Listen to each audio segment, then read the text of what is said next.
En el episodio de hoy, el huracán Idea inunda un barrio cualquiera en cuestión de minutos, trayendo consigo más de 2 millones de caimanes que habitan en los alrededores. Los caimanes nadan bajo coches flotantes, casas inundadas y personas que nadan para ponerse a salvo, dando lugar a uno de los ataques de animales más terroríficos jamás vistos. Dale al botón de me gusta y suscríbete ahora mismo. Estos son los horripilantes últimos minutos de Tim Satterley. Bienvenidos a Indomables. Enclavada frente a la costa de Luisiana, se encuentra una isla barrera rodeada de aguas cristalinas y exuberantes pantanos de la Grand Isle. No solo presume de sus largas playas de arena y cielos infinitos sobre ella, sino que esta isla alberga un vibrante ecosistema que va desde pelícanos hasta delfines. Sus marismas son una fascinante mezcla de azules, marrones y verdes. Sin embargo, en las profundidades de las turbias aguas de las marismas se encuentra uno de los reptiles más antiguos que jamás haya vagado por el planeta: los caimanes. Se mueven con rapidez y atacan sin remordimientos, lo que supone una amenaza mortal para quienes no actúan con cautela en este territorio. El 23 de agosto de 2021, los meteorólogos observaron con preocupación cómo una onda tropical en el Mar Caribe daba origen al huracán Idea. Para el 27 del mismo mes, el huracán había sufrido una rápida intensificación, ganando vientos sostenidos de más de 240 km por hora, con una presión central considerable superior a 929 milibares. Esto era motivo de alarma, ya que significaba que el huracán era de categoría 4, capaz de destruir propiedades por valor de miles de millones de dólares. Y lo que era aún peor, la eventual pérdida de vidas humanas. El día 29, 6 días después de su ascensión, el huracán AIF tocó finalmente tierra en Port Fourchon, Luisiana, sembrando el caos en la localidad de Grand Isle. Como era de esperar, el huracán de categoría 4 trajo consigo una furia de devastación. Las calles se convirtieron en ríos cuando las aguas rompieron sus barreras y se abrieron paso con fuerza. Las casas fueron arrastradas mientras los coches flotaban sin rumbo. Las líneas eléctricas fueron derribadas y los árboles arrancados de raíz, transformando la animada Grand Isle en un páramo desolado. Tim Satterley tenía 71 años y vivía en Slidell, al norte de Grand Isle. El barrio de Tim también estaba rodeado de pantanos cuyo nivel de agua subía rápidamente con la tormenta. Por suerte, su casa elevada se alzaba por encima de las aguas, y era una de las pocas que habían resistido las fuertes lluvias y los vientos salvajes del huracán AIF.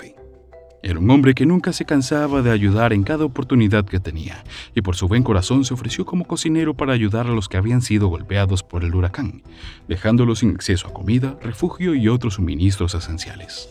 El día 30, un día después de la fuerte tormenta, Tim estaba con su mujer en casa cuando se vio en la necesidad de salir a comprobar algo en el cobertizo de detrás de su casa. La tormenta, que había traído consigo el agua de los pantanos circundantes y todo tipo de cosas, inundó la zona que rodeaba la casa como un foso. De repente su mujer Sandy oyó un fuerte chapoteo y temió que Tim hubiera perdido pie y caído en la inundación. Instintivamente se levantó de la mecedora y corrió a ayudar a su marido. No sabía que se iba a llevar una gran sorpresa. Sandy, que esperaba encontrar a su marido empapado en el agua fría y sucia, no estaba preparada para lo que vio. Se encontró con que su marido estaba siendo atacado por un caimán de 4 metros de largo que lo había atrapado en un giro mortal. Vio como el caimán de 230 kilos rodaba y giraba impulsado por su poderosa cola, que acabó arrancando el brazo de Tim de su cuerpo.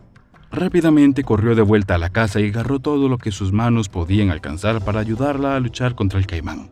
Al volver para ayudar a su marido, vio que el caimán desaparecía bajo el agua marrón y sucia, con el brazo de Tim fuertemente sujeto entre sus afilados dientes. Tim yacía en un charco de su propia sangre que empezaba a teñir el agua. Estaba inconsciente. Sandy lo sacó rápidamente del agua y lo dejó cerca del porche, antes de volver corriendo a la casa en busca de su teléfono para pedir ayuda.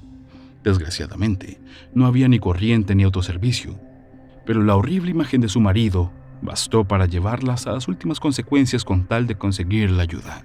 Sabía que la única forma de conseguir cobertura era trasladarse a un punto más elevado, pero sin ninguna pista sobre el paradero del caimán, temía que aún pudiera estar cerca, acechándola, esperando pacientemente para atacar.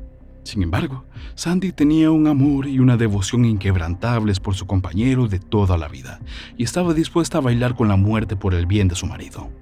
Se metió en el agua y se alejó en una canoa mientras buscaba una señal para llamar a emergencias. Por fin pudo encontrar un lugar donde hacer la llamada y les informó del desafortunado incidente. Después de eso, se dio cuenta de que se había alejado de su casa. No había nadie para vigilar a su indefenso marido.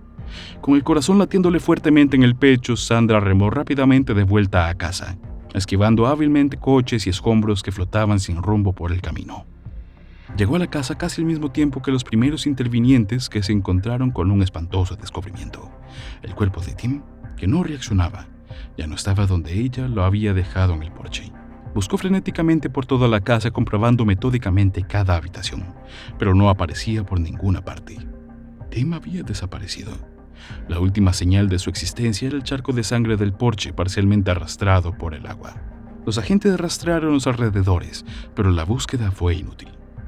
Se supuso que el caimán, que antes se había llevado el brazo, había vuelto para llevarse el resto cuando Sandy se alejó remando para pedir ayuda. Sin embargo, no se podía dar por muerto a Tim Satterley sin el cadáver. Los agentes siempre presumen que una víctima está viva y desaparecida a menos que la persona se haya visto implicada en una catástrofe insalvable o lleve 5 años consecutivos desaparecida. Por tanto, las suposiciones de que el caimán volvió por Tim para comérselo eran solo eso, suposiciones. Los agentes no podían declarar fallecido a Tim sin su cuerpo. Necesitaban encontrarlo. Los ayudantes del sheriff y los agentes de Louisiana Wildlife and Fisheries iniciaron las investigaciones para localizar tanto al caimán como el cadáver de Tim. Con más de 2 millones de caimanes en Luisiana, sabían que la búsqueda del culpable era una tarea ardua cuyo éxito era casi nulo. Pero con un cuerpo desaparecido aún a la vista, estaban dispuestos a jugársela. Colocaron trampas en las marismas circundantes y rastrearon la zona a pie con muelles para cadáveres y drones desde las alturas. Por suerte, 2 semanas después de la desaparición de Tim, un dron captó un gran caimán de 3 metros de largo cerca de donde se produjo el ataque. Las autoridades lo atraparon y observaron que pesaba 220 kilos. Encajaba perfectamente con las descripciones que Sandy les había dado el inolvidable día del ataque. Las autoridades le dispararon entonces entre los ojos y la bala entró directa y profundamente en su cráneo. Esto era necesario para garantizar que el despiadado depredador nunca llegaría a matar y atacar a otro ser humano. A continuación, el reptil fue trasladado a un laboratorio de seguridad para realizarle una necropsia, en la que los agentes de fauna salvaje lo abrieron en canal, revelando trozos de restos humanos en su estómago. También se descubrieron elementos de un rostro humano aún intactos. Sin embargo, aún no se ha confirmado que los restos humanos pertenezcan a Tim Satterley. Se recogieron muestras de ADN de los hijos de Tim que tendrían un ADN similar al de Tim, y los resultados mostraron 11 puntos de comparación que coincidían con las partes del cuerpo humano halladas en el estómago del caimán. Los dientes y la parte de la mandíbula que se encontraron también se sometieron a análisis bajo la supervisión de un odontólogo forense, y los resultados coincidieron con los registros dentales de Tim. Las investigaciones llevaron a la conclusión de que este caimán era el culpable de acechar, matar y comerse a Tim Satterley. A pesar de lo horrible que es, fue un poco reconfortante para su devastada familia que sus restos hubieran sido encontrados y que el caimán se hubiera ido. Ahora podían darle descanso. El ataque mortal de Tim fue el primero de este tipo en Luisiana en casi 200 años. A pesar de los 2 millones de caimanes que viven a diario en sus exuberantes y verdes marismas y de los numerosos ataques sufridos a lo largo de los años, las inusuales circunstancias que rodearon la muerte de Tim Satterley lo convierten en uno de los ataques de animales más aterradores jamás registrados. Un huracán puede inundar las calles en cuestión de minutos y traer consigo a todos los depredadores que nadan en el agua. Si alguna vez te encuentras en una inundación, haz todo lo posible por mantenerte alejado del agua. O podrías encontrarte con un indomable.